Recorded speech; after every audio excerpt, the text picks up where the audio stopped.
Hello. Hello and good morning and welcome to Let's Talk Movies with Moira and Shannon. Moira, introduce yourself. Hi, I'm Moira and I'm from TACA, the Autism Community in Action. And I love movies and I love talking about them with Shannon. And I'm Shannon Penrod, and I love talking about these movies and television shows and other things with Moira. This is sort of the highlight of my month.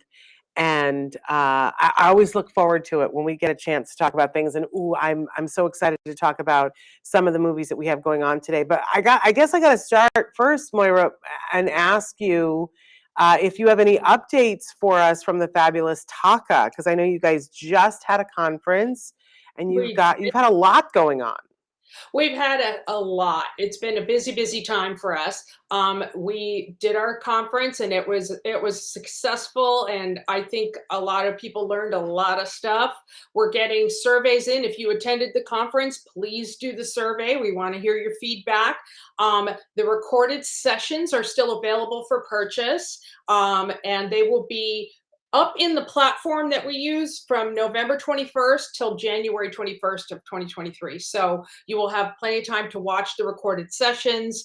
The PowerPoint slides are in there. I mean, it's a really great way for folks that maybe couldn't make it, or you can't go to every single session, or you may want to watch one again because there's so Yeah. much information. So yeah, good stuff. So where would they go, Moira, if they want to now purchase the watching the videos? On the Taka website, there's a Taka conference pull down menu, and actually, it might even be one of the scrolling banners. And you can click through that, and there's a little button for purchase the recorded sessions. So, and it's 50 Fantastic. bucks. Bargain. That's really amazing, you guys. So take advantage of that if you will. We had some people earlier in the week talking about the fact that they got to go to the conference, and one person in particular said it was their first time ever going to any conference anywhere, which I thought, Oh, wow, what an amazing thing. And she said she learned so much, Moira. So oh, that thank you warms my guys for heart. doing such a good, yeah. I mean, it's absolutely amazing. So $50 to be able to have over 2 months, it's really 3 months, right? Yeah, Of November, December. Yep. yep. Listening and watching those videos and picking and choosing what you wanna watch again, it's pretty amazing, you guys, really, really good deal.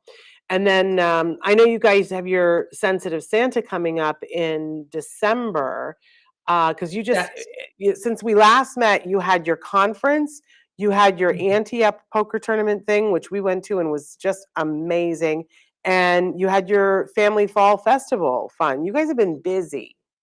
We've been very busy. I know it's kind of always a crazy time for us, the fall, and but yes, we have our Sensitive Santa event, and really just keep checking the website. There's a lot of virtual content that's available. There are events and activities happening all over. I mean, just see if there's something near you. If there's not something near you, like I said, the virtual offerings are terrific, and we have always feature a monthly topic with pre-recorded sessions on that particular topic, and I actually forgot to check what that topic was because I was so like exhausted from this weekend. But that is a fabulous way to learn while you're sitting at home, or maybe sitting in a waiting room and you're watching something on your phone, Mhm. right? I mean, we're all Absolutely. stuck in waiting rooms, right?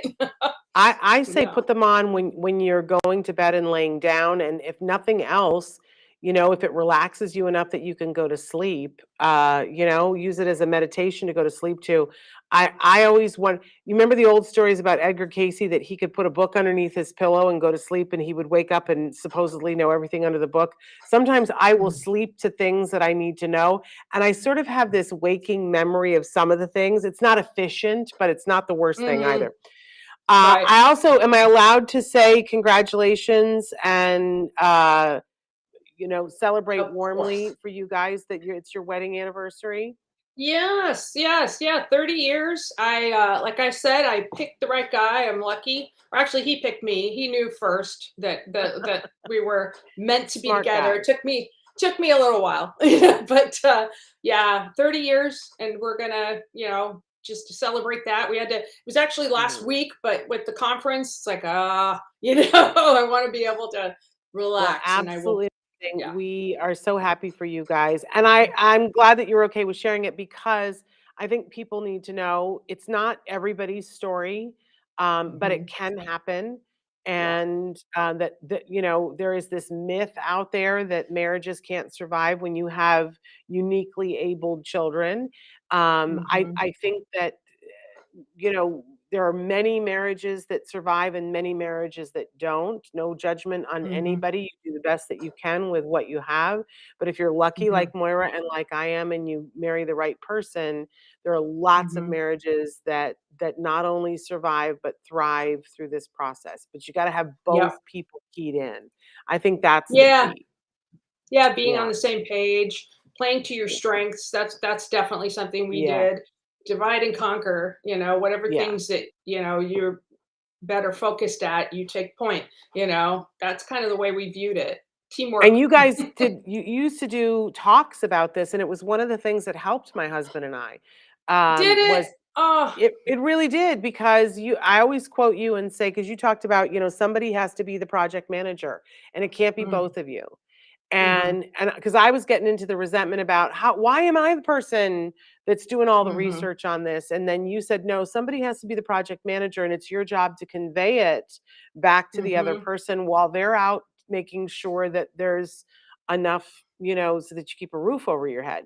And Right. that all of a sudden that made more sense to me. And I came not from a place of resentment, but from being about part of my job is to communicate what he needs to know. And Mhm. then, and I sometimes, I would come to him and I would say, "Here's what I think we should do. Here's why. Here's what I researched. Here was this, that, and the other thing." Mm. And sometimes he would go, "Well, I'm not sure." And I would go, "Well, then I've done all my research. If you want to do more research, you go ahead and do that." And he'd go, "No, if you're good." Yeah. You know what I mean? Because I was like, no, I did the research. If you're going to take Right. my point of view, or you're going to go do more research on your own. Right. But it helped us. It really helped us, Moira. Oh, So I'm glad. And we're and only it's we're 20 delegating. years in. Woo! So, and that's Yeah. good. But you're 30. You got 10 Yeah. years on us. Yeah. It's amazing, 30 years. It's weird. It's weird to think that, it seems right? like yesterday and seems like a million years ago. It's both, Yeah. But Yes, yeah, I crazy understand what you stuff. mean. But Mm. congratulations from all of us, and Thank thanks for you. being a good example. So, it's time now for us to talk about what we have been watching, and, Mhm. and perhaps you guys can be writing in and telling us right now. We did pre-record this, but I'm watching with you live. You can write in and talk about some of the things that you're watching. We are taking requests, Mhm. and Yeah. we've had people that have asked for us to watch certain things, and we even added a new category because somebody asked. So feel free to write in.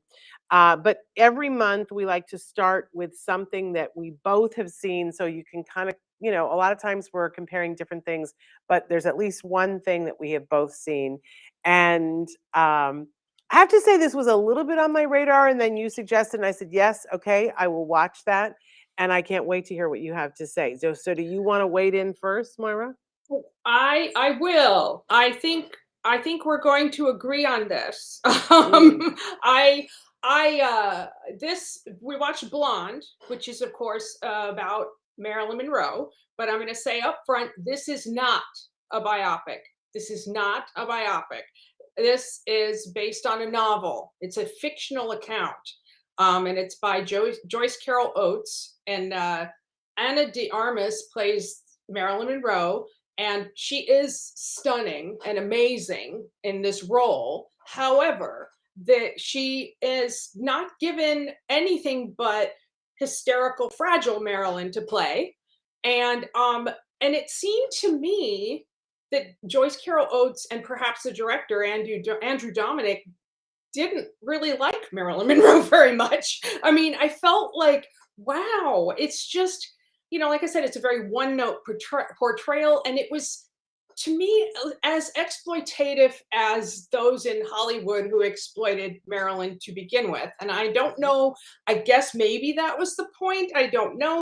But I was, wow, do we need to do this? And it again, because it's a novelization, the person Bobby Cannavale is playing uh Joe DiMaggio, except in the credits he's named ex-athlete, Yeah. and I'm like, oh, okay, all right.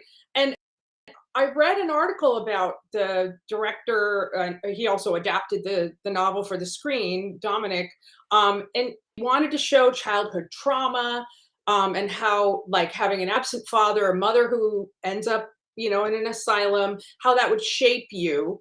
And then Norma Jean, it would shape you as an adult. So Norma Jean Baker and Marilyn Monroe kind of showed this duality, this split between your public and private life or something, but it wasn't successful because it was only Fragile Norma Jean that we saw. I mean, I read several of Shelley Winter's books. I don't know if she's written two or more, but I know I read at least two of her books about her life in Hollywood.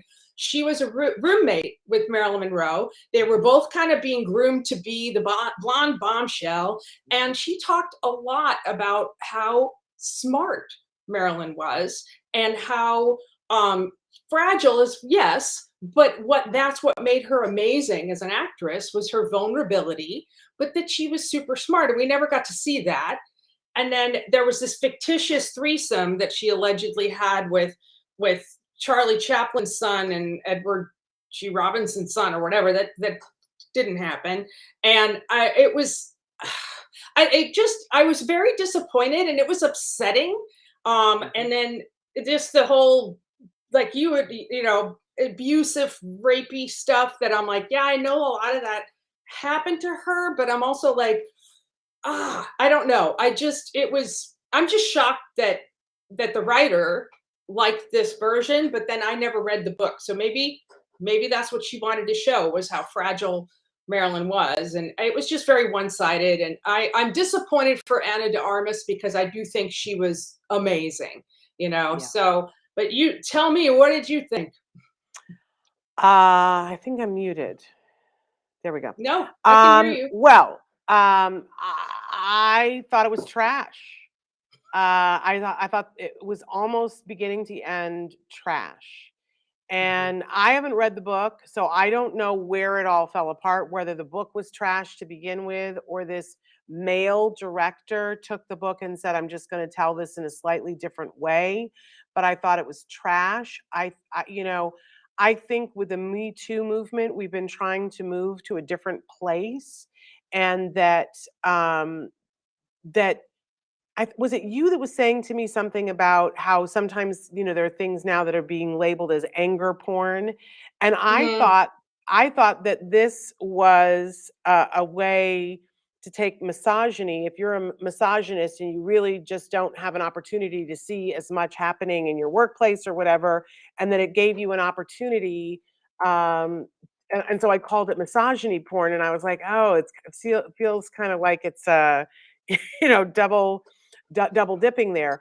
But I do think that there is, not to get into another discussion, but I do think that there is some porn that isn't misogynistic, very small amount. But Mhm. this was definitely misogynistic, and I felt that it was disgusting, and it left me sick to my stomach. And I felt bad not for Marilyn Monroe, because I felt it was a very unfair depiction of her, but I felt bad for Anna de Armas, because I felt Mm. like she was an actress who was really trying to portray someone, but she was given the worst script and the worst direction on the face of the planet. I happen to love Bobby Cannavale. I Me love just too. about everything he ever does. And when he came in, clearly as Joe DiMaggio, although they're not calling that, and I think they were not calling it that so that they don't get sued, Mm. is what is what I think. And because if I was a relative of any of the people who were depicted in the movie, I would be suing them. Mhm. But there's a moment in the film where I think the director, there were, one of the other things about the direction of it was constantly like, how clever can I be? And how, I'm shooting through a thing, so you're seeing a lighting effect, so that you can't really see what's happening, and you're seeing a mirror shadow. just over and over and over. And I love it when a director is showing us a different point of view, but if you're doing it for a reason, and we'd be in color in one scene and then we'd be in black and white. But eventually I just got used to the fact that it was a clown car of techniques that we're going to use to show the scene, and none of them have a rhyme or a reason to them, and they're all abusive. But then, and I thought I'd just gotten over it, like you couldn't surprise me anymore. And then we have the scene with Bobby Cannavale, where he gets upset, and oh, this director just loves the fisheye lens. I just want to Mm. slap him. I want to slap him into the middle of next week and say, oh, you little small boy who somebody gave a camera to, that should be working somewhere in a Walmart, not, and that discredits working in a Walmart.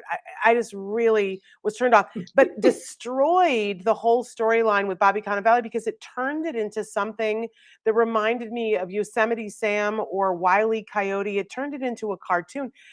It just, and I, you know what? I want to cry foul on everyone who worked on that film that you didn't step up and say to this director who does not have enough credits to just go carte blanche on this kind of crap. And it was crap. It was just Mhm. crap. I was offended by it. Here's something fun. I once, for an entire year, was part of a company where I shared a dressing room with the third roommate that she Mm. was roommates with Marilyn Monroe and Shelley Winters, and I heard stories. And Oh. what I walked away from that with was that Marilyn Monroe, she said, hands down, Marilyn Monroe was the smartest person in the room always. And that Mhm. Marilyn always had this thing where she was like, watch, I'll turn it on, that she could just Yeah. be just plain person, and that she would flip a switch and she'd go watch, and everybody in the room will turn and look at me, that she knew when and Mhm. how to use it. And it's funny because the film refers to both of those things at least twice, but it's like the Mhm. director didn't even read his own freaking script, because we Mm. saw no evidence of it. Just, we saw Arthur Miller, or the person playing Mhm. Arthur Miller. And by the Mhm. way, what a great cast. What a Right? great supporting cast. You had all the right ingredients. I just say, ha put on this director. He Yep. should not be allowed to direct again. I went to look at what he'd done before and I hadn't seen any of it. And you know what? I won't. I Yeah. won't, Yeah. because I've just decided that his stuff is trash.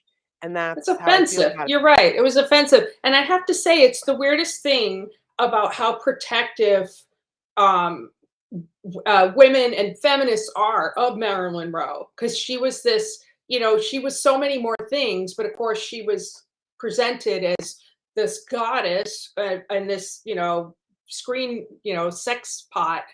But she was, she was this multifaceted person that was really, it's just tragic. And yeah, I agree with you. Just not my cup of tea.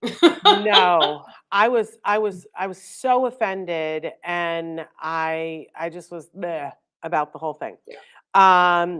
But speaking of bleh, let's go into our different categories of things that we watched. Let's start with you. About what were your things that were a no, and tell us why. My nopes.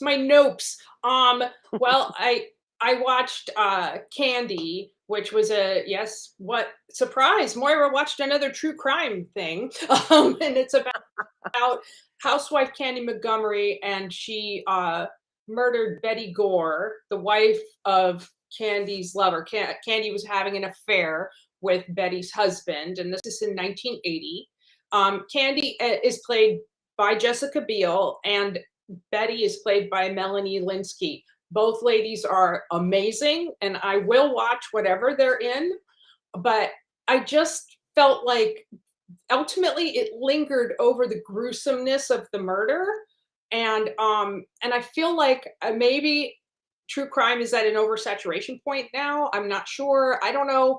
I have more to say in my wow category about that, but this was it was bothersome because I think watching the results of the real trial, and I mean the dramatization of the real trial, at least we did get to see the specter of Betty in the background, kind of watching the farce of a trial. And it reminds us that she remains without an advocate. And the epilogue of the story is that Candy in real life has now become a mental health counselor. And I'm like, wow, not that I don't want people to have a redemption, but I felt like there were just so many things about it that I did not understand of why she behaved the way she did. And did not like her it just, yeah, it just sort of left me a little flat. So that was one of my nopes.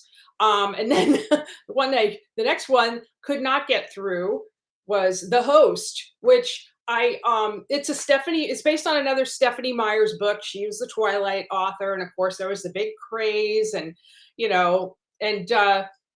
I'm not surprised that they went and tried to do this. This was from 2013, so it's older. Um, and none of the Twilight things were particularly good, but they were, I don't know, escapist, whatever. There was a lot of problematic things about them, but my daughter was at that age where everybody was reading them, so of course I read them, and then she went on to read The Host after she'd read Twilight, and I did not read it. But even at 12, my girl was not impressed with The Host. And then I texted her to say I'm watching The Host on HBO or whatever it was, Netflix.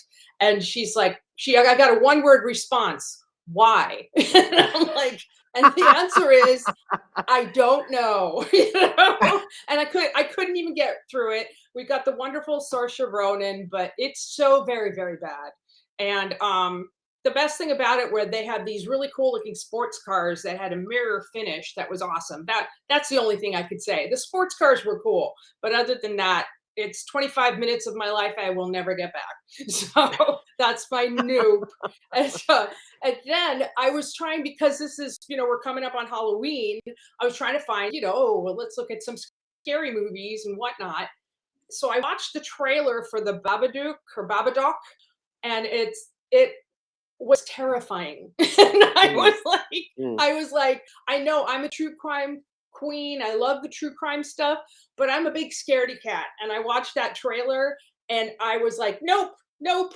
And it looked amazing. It's just creepy. It was a child in jeopardy, but it was also like, is the child, is there something going on with the child, and the mom's all alone and there's shadows and the light goes off and you see somebody, all that kind of stuff. And I was just like, no, thank you, not going to watch that. But if that is your thing, it looks like, from the trailer, it looks fabulous, but I wouldn't be able to sleep for a week. So that was like, cannot do that. Not my thing. So that's my Yeah. nope category. And I don't think I could see any of these. I'm going to be honest with you.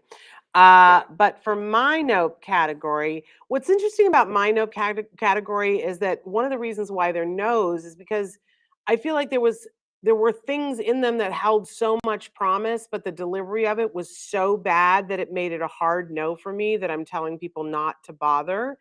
Mm. But the first one is I Used to Be Famous. And I came across this on Netflix and I was so excited to see it. And because I watched the trailer and I saw that it featured a young man who's a drummer, a musician on the spectrum. And I quickly looked up, is this authentic representation? And it was. There's a young man who's neurodiverse and who is a musician and a drummer, and he was picked to play this. And I think it's a relatively small indie film, but you know what, there's a certain class of movie that's out right now that can be wildly successful or fall flat on its face, where somebody who is an artist in their own right says, I have this script either that I wrote or that a friend is going to direct, and they convince a studio to put some money behind it to do it. And it really is meant to showcase that individual. And that's really what I feel about this. And I don't even remember the name of the artist that it's supposed to showcase, but the storyline is that there's this guy. I mean, it has a great hook to it. You really feel like it could go someplace, but it's a guy who was in a boy band and at the top of his career, and we get to see him at the top of his career, and now he is somebody who can't get anything together. He's not paying his rent. He busks on the street and plays, and nobody's interested in what he has to say or what he's singing. But inadvertently, he's on the street and he's trying to play something on his keyboard, and this kid walks up and pulls out drumsticks and starts to play on the bench. and he gets Mm, this funky beat going, and they start to improv off of each other, and it's really cool, and they draw a crowd. So mm, great, great, wonderful, and now things are going to happen for them. But here's the problem. The script is so bad. Everybody is so trapped in these boxes of that are unimaginative. You're either black or white. There's no gradation of anything, right? And which is just so like freshmen. I just wish somebody who knew something about screenwriting had been able to take the screenplay and said, "Here's where we're going to go with this," because I think it could have been great. And the kid was dynamite. The kid was the best thing in the film, but I got to tell you, Moira, that the woman that they had playing his mother, what she was given to work with was so stereotypical about, mm, I'm going to protect my kid no matter what, but it was filled with all of this stuff that made no sense. I'm going to protect him no matter what, but I have no idea where he is. He's running the streets of I don't know where they were, London or wherever, and she had no idea where he was half the time, but I'm so protective of him, which I was mm, like, that doesn't match up for me. Sorry. And then she allows him to hang out with the guy because things are going to go well, but she keeps saying no, no, because you're going to hurt my son. And it just like, I thought the way it handled that was just so stereotypical and not imaginative and not based in anything that's real. And the real kicker for me is that the lead guy, we're supposed to believe that he was this big boy band star and that he has this career ahead of him as a singer. But when we finally hear him sing, the guy's not good. He doesn't have the chops to pull it off. The kid does. He's the mm, only one in the film that has the chops. And I hope that this film doesn't hold him back from doing other roles because he was lovely in the film. If you could silo him out, great. Otherwise, I say don't waste your time. It goes nowhere. It's ridiculous. And it's just bad script, bad direction, and a performer who isn't able to pull off what the story tells, which is mm, the cardinal sin of anything. Now, my other no was Mr. Harrigan's Phone. This is the new Stephen King thing, and it really is this very bizarre movie because it's almost like he was writing this really beautiful story and I was totally into it, about this young boy whose mother dies young and this older gentleman who hires him to come read to him, and they discuss life together, and the older gentleman is Donald Sutherland. And if this isn't his last film, it's clear that it's going to be one of his last films because he's getting on, and he mm, does a lovely job in it, and the relationship between the boy and the older guy really, I think, beautifully done, beautifully directed. So why is this in the nope category? Because you reach a point in the film where Stephen King went, oh right, you need me to be Stephen King, what can I do to this to make it creepy and weird and have you at the edge of your seat? But he just phoned it in. It didn't mm, make mm, any sense at all, and you were left going, "But what? But why? But how, what? What are we mhm, say?" Like it didn't even make sense. And it's almost like mhm, everybody went, "Ah, it's Stephen King, nobody will notice. Nobody will care, nobody will." And it literally, like, the whole movie just kind of collapses in on itself and goes like on a bus to nowhere.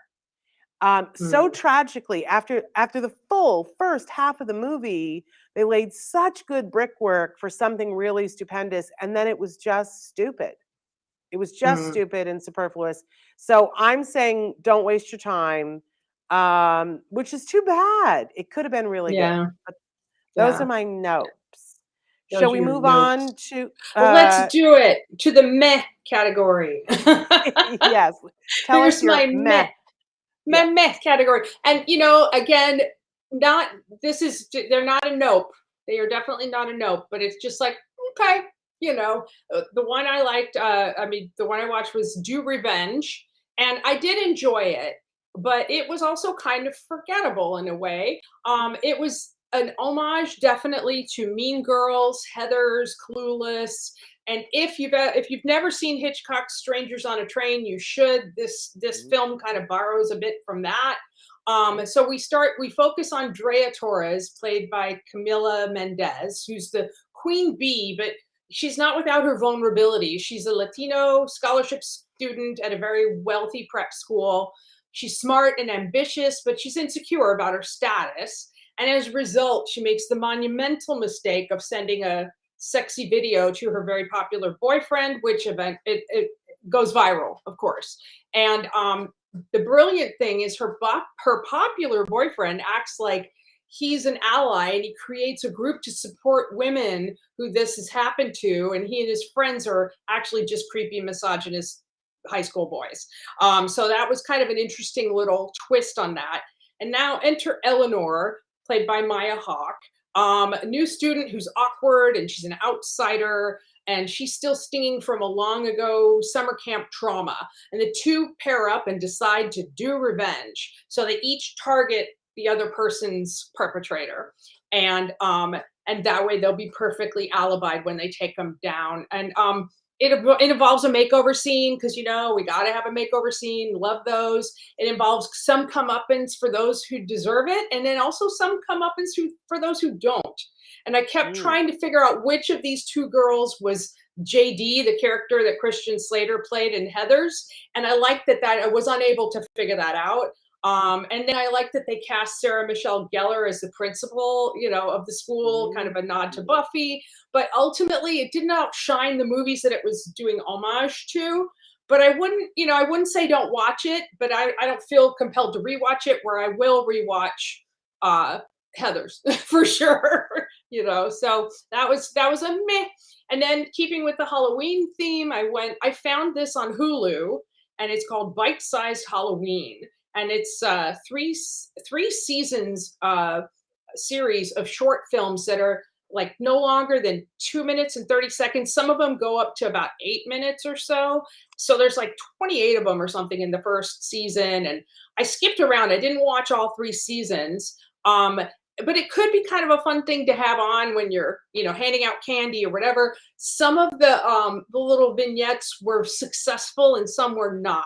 And I think the more successful ones were like a little miniature Twilight Zone episode, and I was like, oh, that's good. But there were a lot that I'm like, okay, I guess that happened, kind of thing. So, and it was quirky. And I don't know. I mean, depends on your kid. I feel like there's some things that your kid could watch, but some of them I was like, ooh, so it was weird. It was an odd collection, but Halloween, right? So I love that that. was my Halloween. I love that. I'm going to advance. I don't know if it's going to work for me. I don't know why it's not working for me, Traven. Uh-oh. Oh, there we go. There we Okay, go. so my meta category, and both of these things, there are things about them that I quite liked, but in the end, there are things about them that aren't getting it done for me. So I had started watching The Bear a couple of months ago, and I liked the first episode, but for whatever reason, we just didn't come back to it. And then, as many of you know, I was down with COVID, and I needed things to watch. And I thought, you know what, I'm going to revisit that because I've heard good things about it, and I'm going to watch it. And I love some of the actors that are in it, and there was some deep character work in it that I just thought, and I enjoyed the cooking aspect of it, that I'm going to watch it. But I got to be honest that I felt like, of course, the arc of this series, that it just lost steam, that they didn't know where they wanted to go with it, and ultimately they drove it right into the ditch. That the one leading woman character that I just loved in the first couple of episodes, it was like they didn't know where to go with her, and I felt that a lot of her scenes had I don't know whether it was just poorly directed or whether they were trying to have this improvisational feel to it. But I love Diane Keaton, but I hate it when a director lets Diane Keaton just run. Because Diane Keaton loves to do that thing where she's like, "Oh, well, I mean, I just, and I hate that. I hate that. I mean, we do a little bit of that in life, but when you're watching a film, you're seeing a condensed moment, and if it's half the movie as well, I mean, it takes up space in the movie. And this young woman, I feel like somebody just let her go to that space too. And when we see Diane Keaton with a director who understands how to use Diane Keaton, you don't see any of that.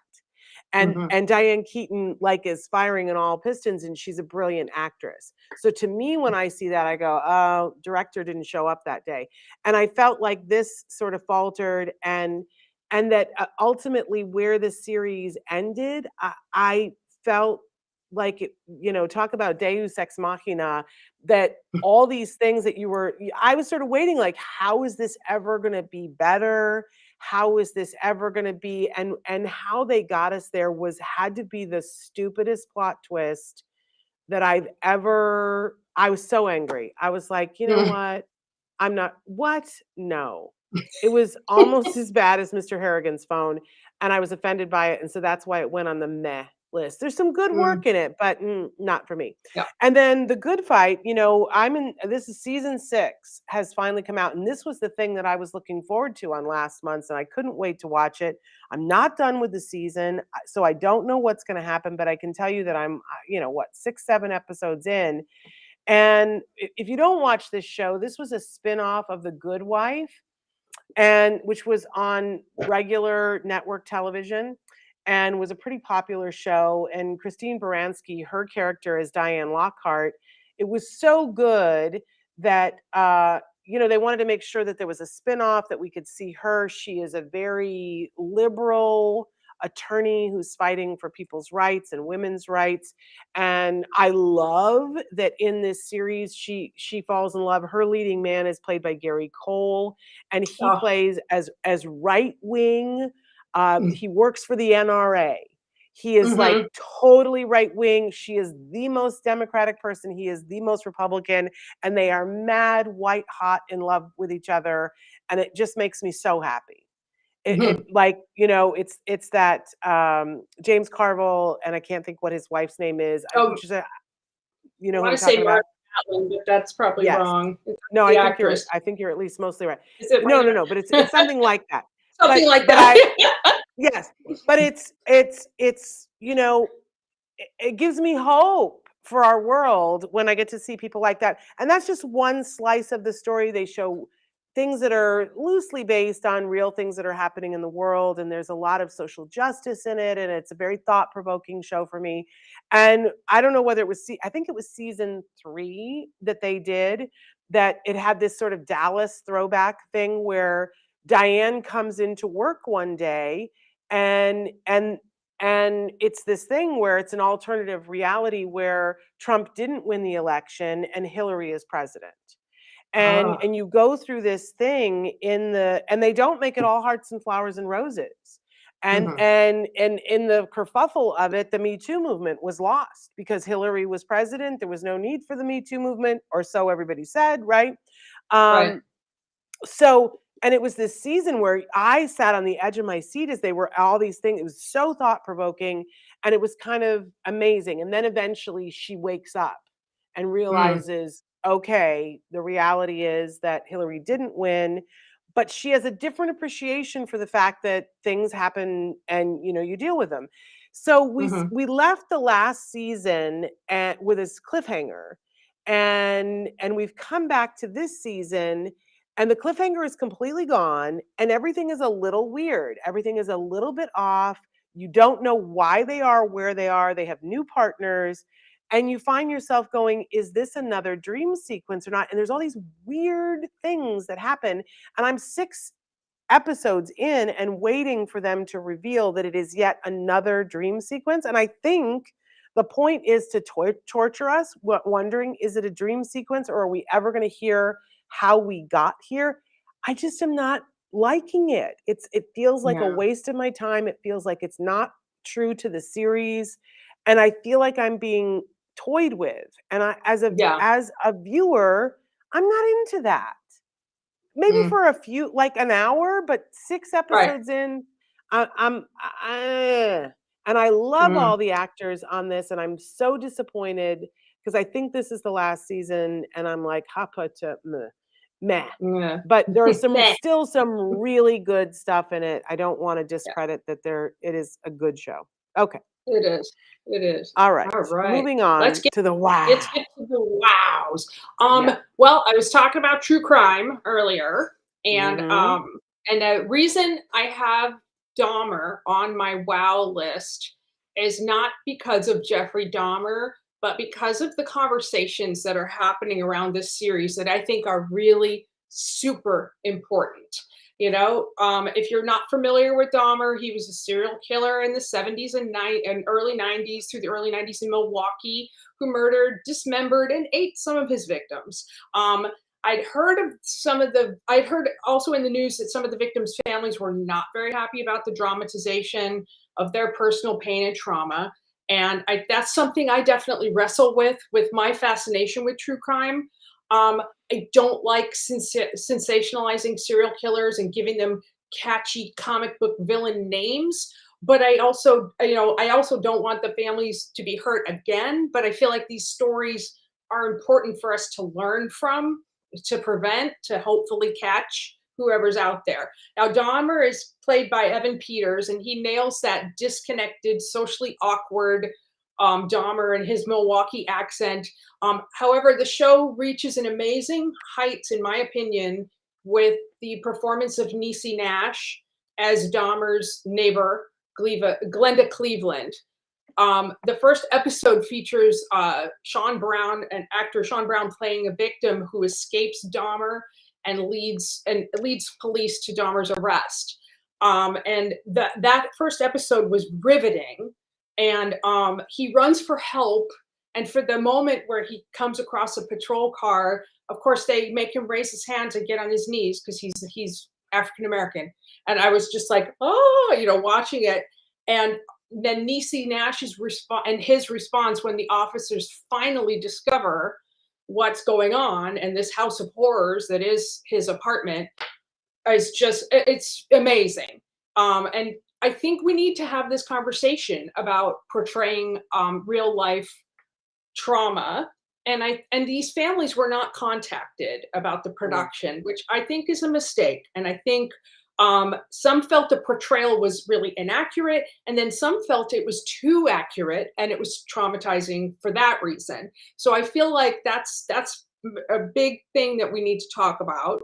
And whoever's making these, please do your due diligence. And then I'm somebody who knows more than I should about serial killers, but I did not know some of these very upsetting details. I didn't know, like in the other cases I've read, it's always, oh, we're trying to find him and we know all these murders are happening and we need to figure out what's going on. I mean, because, the Green River Killer, Ted Bundy, they knew, the Golden State Killer, they knew these things were happening. They were connecting them. And it was about trying to figure out how do you solve this puzzle when the victims are random, and that makes it very difficult.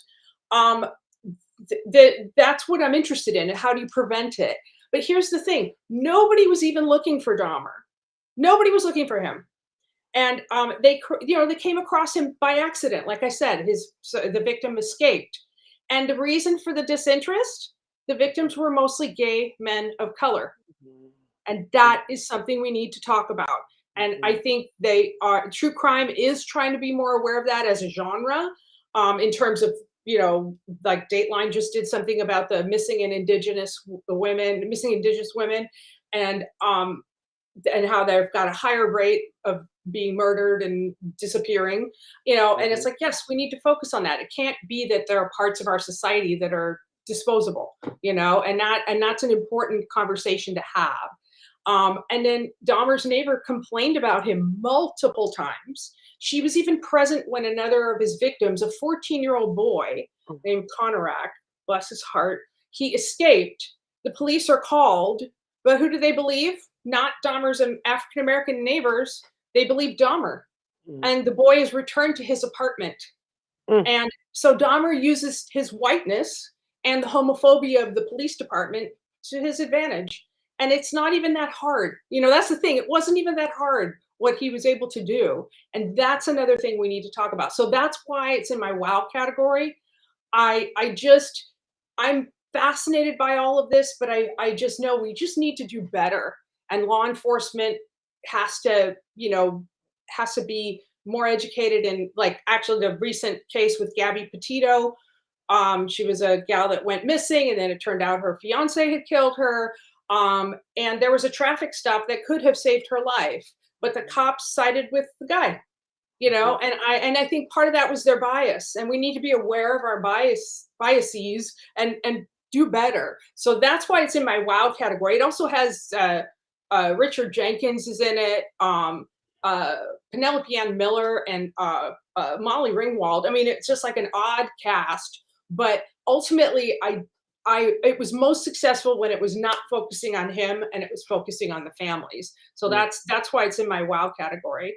But Dairy Girls, for the Mm. opposite end of the spectrum, away from the serial killers, but going to Northern Ireland during the Troubles. And Mm. if you have not watched this series, you must watch this series. You may have to put on subtitles because they do have very thick accents, but it's hilarious. And I cried at the end of this series, and I did not expect to cry. It's a Mm. coming of age story about these teens who live in Derry, which is called Londonderry, for depending on your political persuasion. And it was delightful and touching. And a lot of times, what was going on with the Troubles was not even as important as, oh, will the guy like me? And all the real life is happening all the time.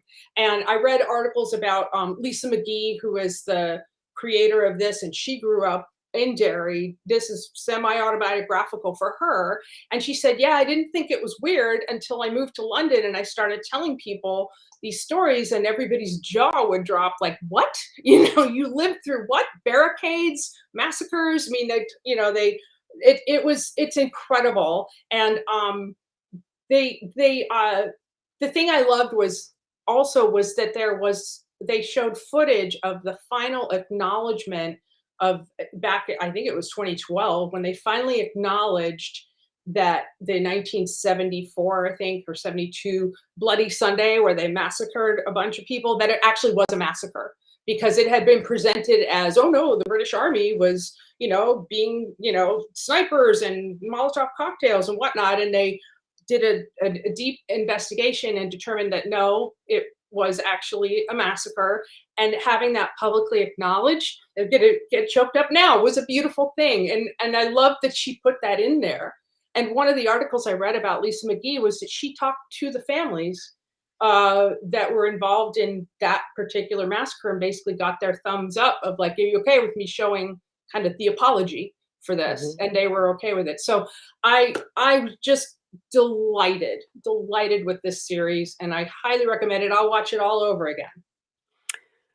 Well, I happen to agree with you Mhm. because it's on my wow list too. I had watched the first two seasons of it when season two came out. I discovered Mhm. season one like right as they were advertising season two, and thought it was hilarious, and had to call one of my friends who I knew would find it hilarious, and we were watching it together. And I absolutely had to watch it with the subtitles, but I think it's some of the best writing and direction that, everybody always talks about His Girl Friday, that how the direction and the writing of it and how clever and whatever. And I think Dairy Girls puts it to shame.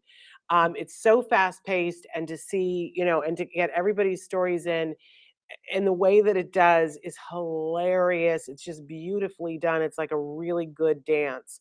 Mhm. And I was surprised that we were going to see a season three. It sort of, all of a sudden, when I was seeing it everywhere, I was like, why is Dairy Girls in the top 10 on Netflix? It's been out forever. Like, what happened that everybody's watching it again?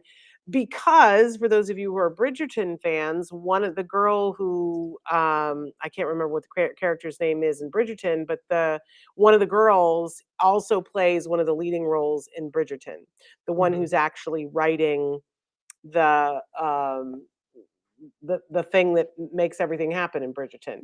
Mhm. So, and it's the opposite end of who, she's playing a character that's vastly different from her. But then when I realized, oh no, it's that they have a new season, I gotta say I was a little like scratching my head going, really? Because some of these girls who are playing 17-year-olds are turning like 29 and 30. And I thought, are they really going to be able to pull that off? And I gotta say, and this is harsh, but I'm going to say this: they didn't always. You had to suspend disbelief a little bit and go, okay, I believe that they're 17-year-olds. But it was worth it because it is this wonderful dance of seeing the juxtaposition of what's happening in their world and how they are translating that into the minutia of being a teenager is absolutely brilliant and great writing. When I was in high school, in my final year of high school, it was during when there were the hostages in Iraq.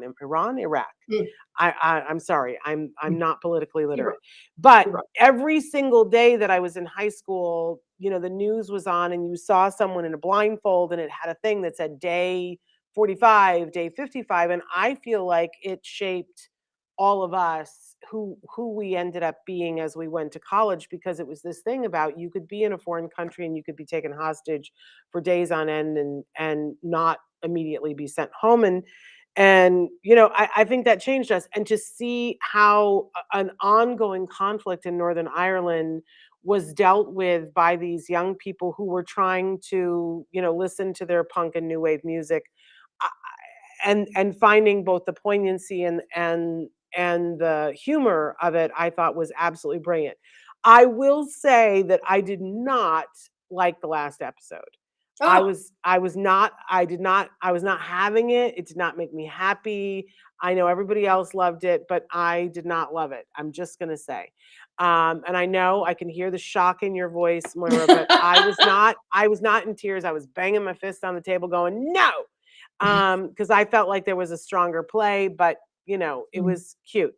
Um, but also in my wow category, if you have not watched The Empress, I have not. oh, oh, oh, Mm. oh, oh, oh, oh, oh, oh, oh. This is a German um, miniseries, which I believe has already been greenlit for season 2, and it's probably the best thing I've seen in a year. Wow. It's so good. Like the acting in it, the script, it's based on, I mean, I guess, I don't even know if I have to say loosely, it's based on historical fact in a time period where things were changing in Germany.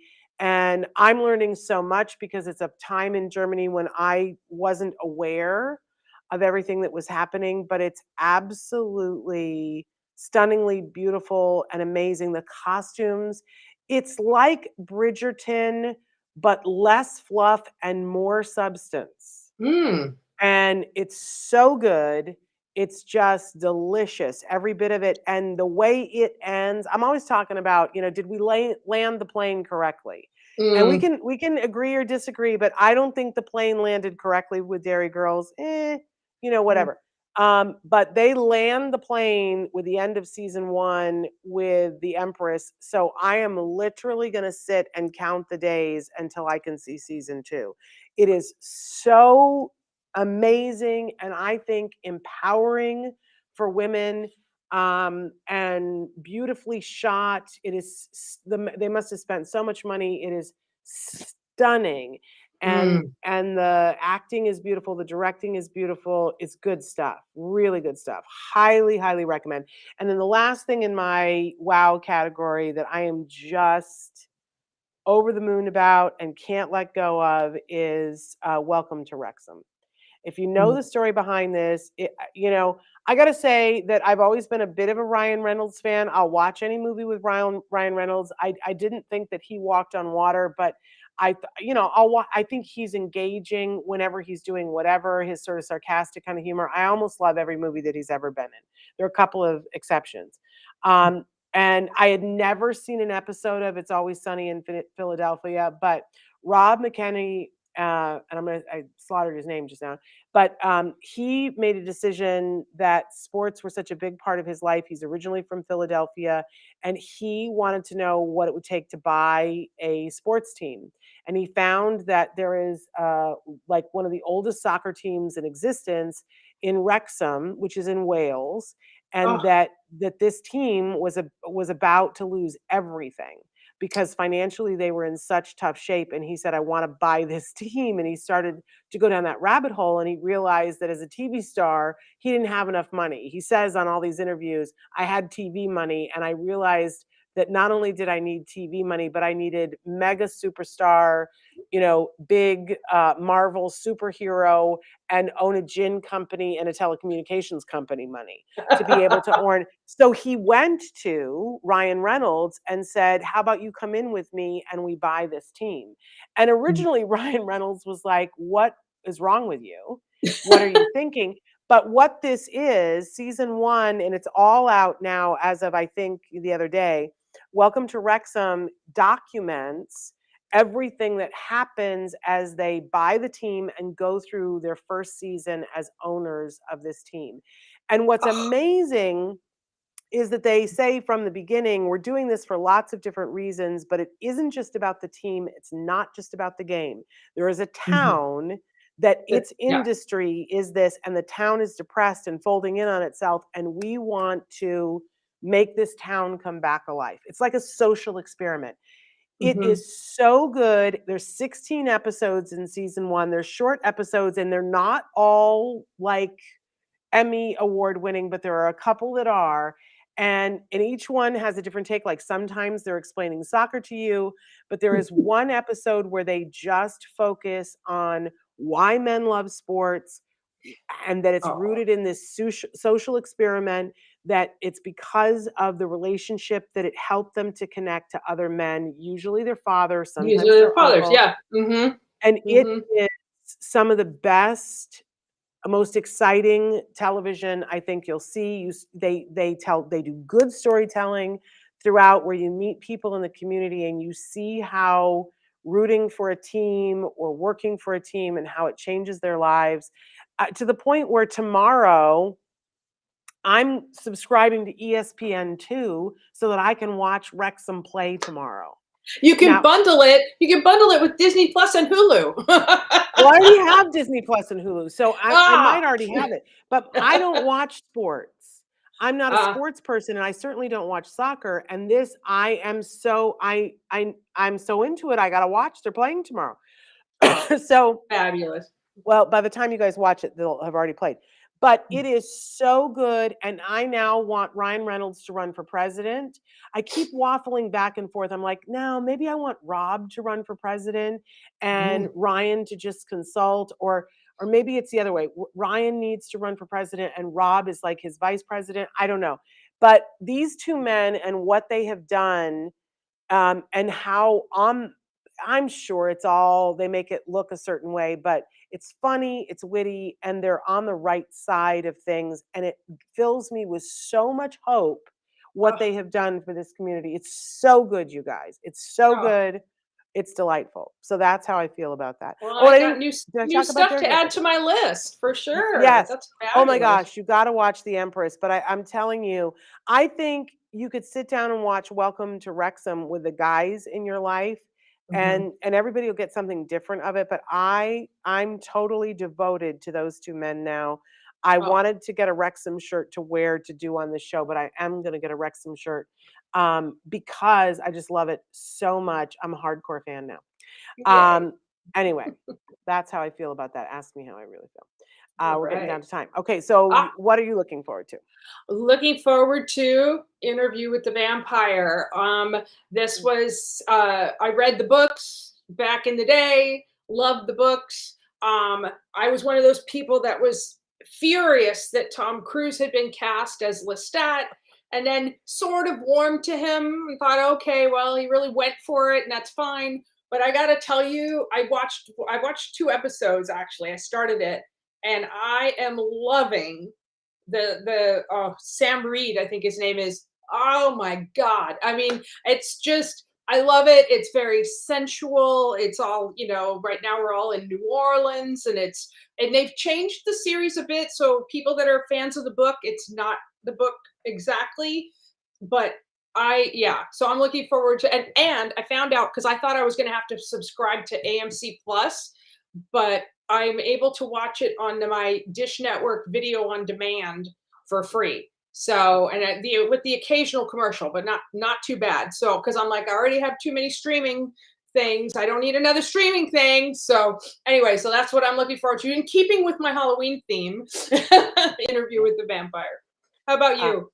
and so I am looking forward to I sometimes I like a shorter film, and Mm. I came across this as I was looking at things that are about to come out.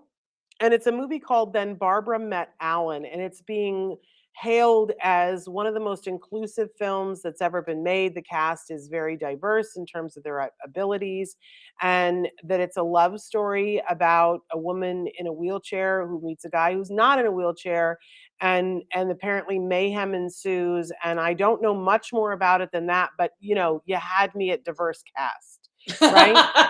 And because I wanna see, I just feel like, this is where Hollywood needs to go, and Hollywood needs to see that this can be done, and that it can be done really beautifully and wonderfully. So I'm really excited that, I think it comes out in a couple of days on Netflix. It was something that was on the BBC, and I'm super looking forward to it. Oh, Between that's watching Welcome to Wrexham and Dairy Girls, all I want is stuff where it's a British, Welsh, Scottish, or even with the Empress German accent. I've been walking around speaking in all these different accents, so that's what I'm looking forward to.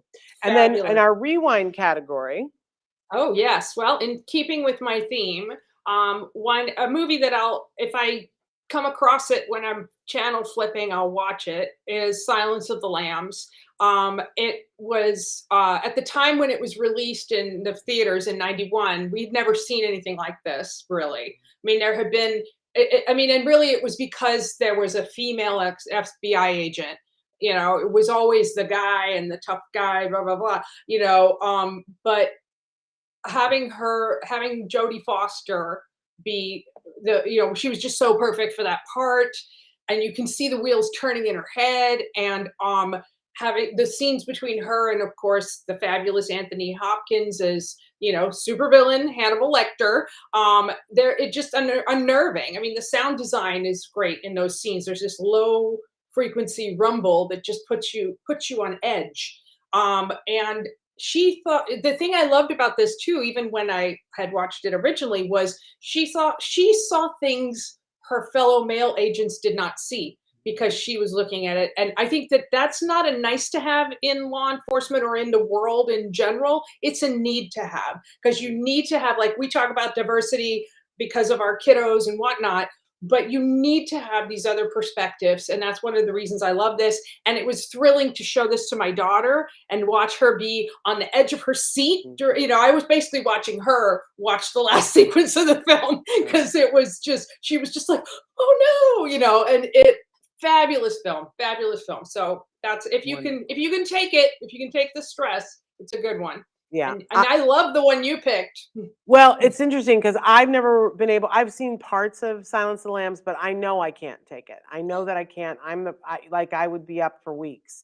Mm. Um, but I've seen parts of it, so that I can appreciate what an amazing film and the performances and stuff. But I can't do it. And it's interesting to me that I have that thing you do on the list, because I like to be transported someplace else when I'm watching a film, and it doesn't mean that you can't take me someplace place gritty. You can, but there are times when I need comfort. And Hmm. I'm a real connoisseur of Christmas movies, and there are Christmas movies that I love and that I'll watch over and over and over again. There's only one non-Christmas movie that I will watch whenever it's on. If I'm walking by, that's it for the day. I'm sitting and watching it, and that's That Thing You Do. And Hmm. I thought for a lot of years that I was just weird and odd and that I was the only person, but the truth of the matter is there is a cult of us that get it. That Hmm. I love that Tom Hanks wrote this movie after coming off of Philadelphia when he was doing Apollo 13, and during his breaks he was writing this thing about this idyllic time in our past, and what it was like to be a part of a band in the Beatles era, in the early Beatles era, and what it was like to be perhaps a one-hit wonder. Uh-huh. And he wrote the film, he directed the film, he was very heavily involved in the casting, and as you know, I mean, I just love everybody in it, but I've always had a big soft spot for Jonathan Sheck. And then I got to meet him at the Taka Ante Up just a couple of weeks ago, and it was a big bucket list moment for me. And I Oh, I'm kind so of, glad. it was like I'm still not speaking to Lisa, and you can tell her because Lisa knew that it was a big thing for me. And so when he walked up to me, he said, "I hear you have a crush on me," and I was like, "What?" And I literally, like, if you watch the video, I'm like, "What?" Like, it was like I didn't hear him, and he said, "I hear you have a crush on me."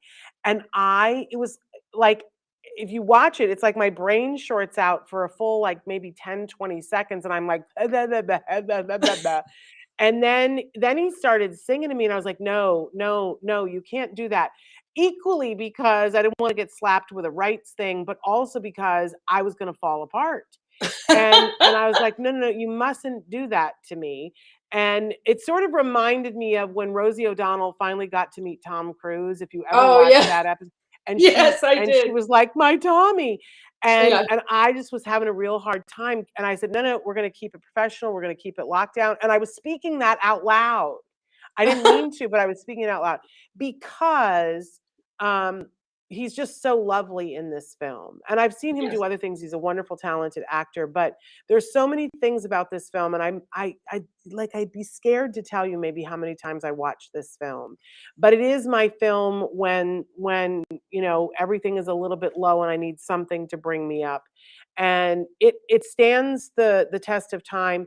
During the pandemic, they because the I'm gonna get his name wrong, Andrew Schlesinger, I think, who Mhm. wrote most of the music that got used in the Ultimate film. Some of it was written by Tom Hanks, but and a lot of the main vocals that are actually heard was this very talented young performer, Yeah, the who Fountains of Wayne, right? Wasn't, yeah, that the yes, uh-huh, yeah, yeah. and and early in the pandemic, he was one of the first people to die of COVID, And and you it was watched the thing, there was a thing about it, right? yes, Like a and yeah, I so watched it too. right, Mhm. and so the 4 guys from that thing you do said, "We're gonna raise money, and we're gonna get together and have a reunion on Zoom, and we're gonna," because of copyright laws and whatever, that the movie would be playing in another room, and they said, "Start now, and you could be watching with us, and we're gonna talk through, everything what we remember as it happened."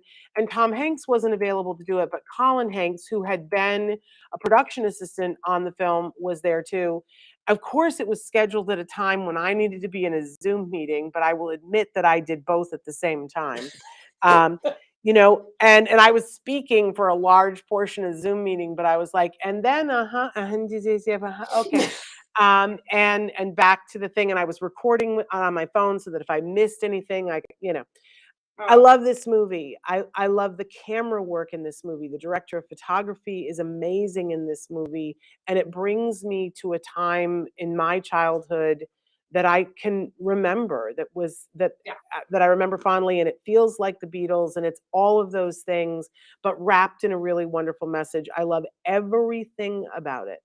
Well, I have Uh, to tell you, in Orange, downtown Orange, Old Town, it's the mhm. Circle, that's where a lot of stuff was shot, Mm, and that's right near Chapman. And mm. so when my daughter started film school, she was like, "We're in that thing you do," because they had all the and it's we love that film. We love It's a that great film, film. and yeah, yeah, it's a good one. That's a good one. I It love is a it. good one. Worth watching, and I wish Tom Hanks would direct more, and I wish he would write more. I know he's busy doing other things, but I think that he has more of a talent for it. The thing about it is that I think when the movie came out, it was okay. It was well received, but I went and saw it and thought it was the most amazing thing and went back and saw it like 5 more times. And I wasn't hearing everybody else talk about how great it was, but it has really stood the test of time, and it does have this enormous following of people who Mhm. absolutely love it. But I'm amazed at how many people didn't see it because they didn't hear good. And it's really well directed. I'm sorry It's if people very disagree with well me, but you're done. wrong. Yeah, and I Right? think I think that the hotel that they stay in Hmm. was, the Ambassador Hotel before I think it got torn down or Mm, repurposed, mm, and so I love that. I mean, I love that it's sort of some iconic right. places that you can It's kind great. of maybe do with that thing you do tour. I just loved it, and it was great to meet Jonathan, and he's the real deal. It's And sweet.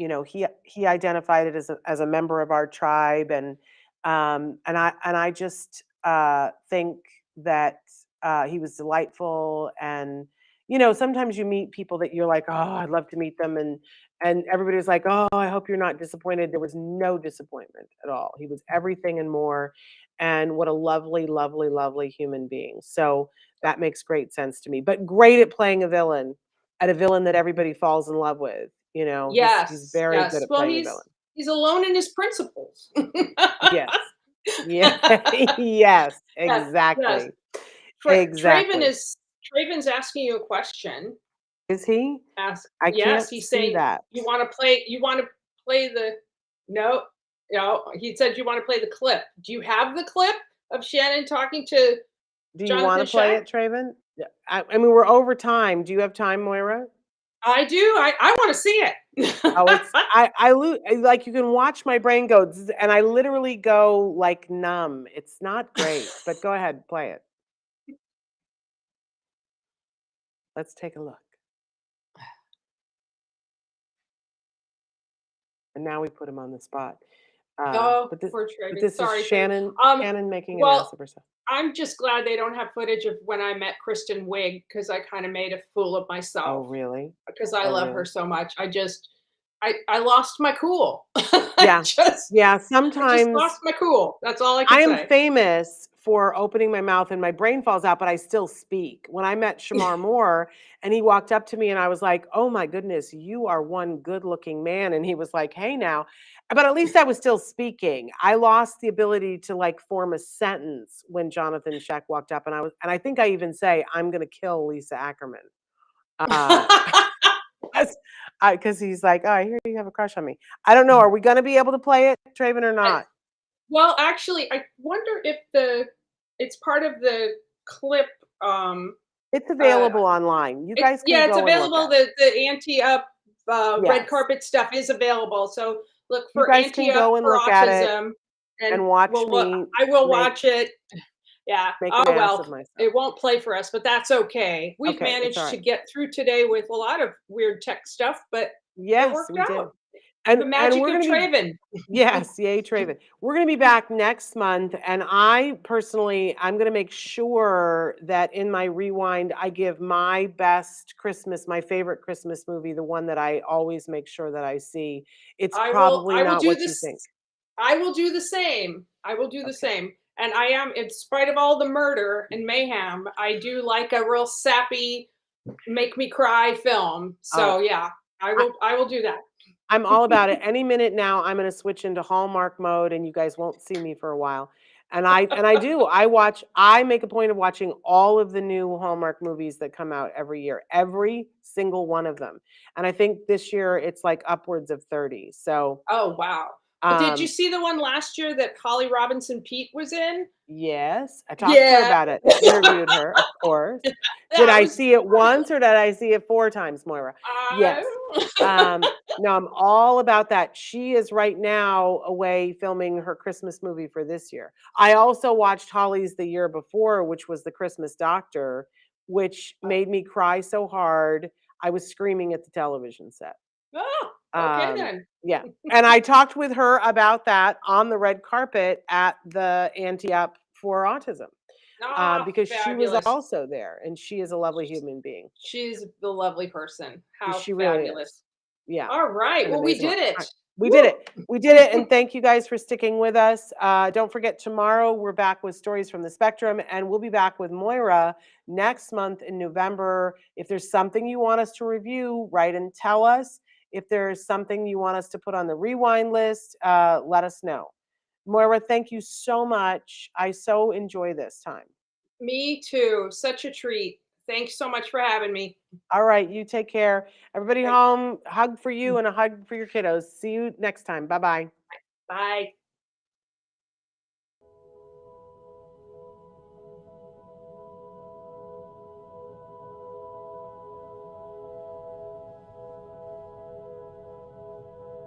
If you found anything helpful in this video, please give us a like. In fact, make sure that you smash that subscribe button on YouTube and give us a like on Facebook. You can also follow us on Twitter and on Instagram for important updates. And please download our free podcast wherever you get your podcasts. Thank you so much. See you next time.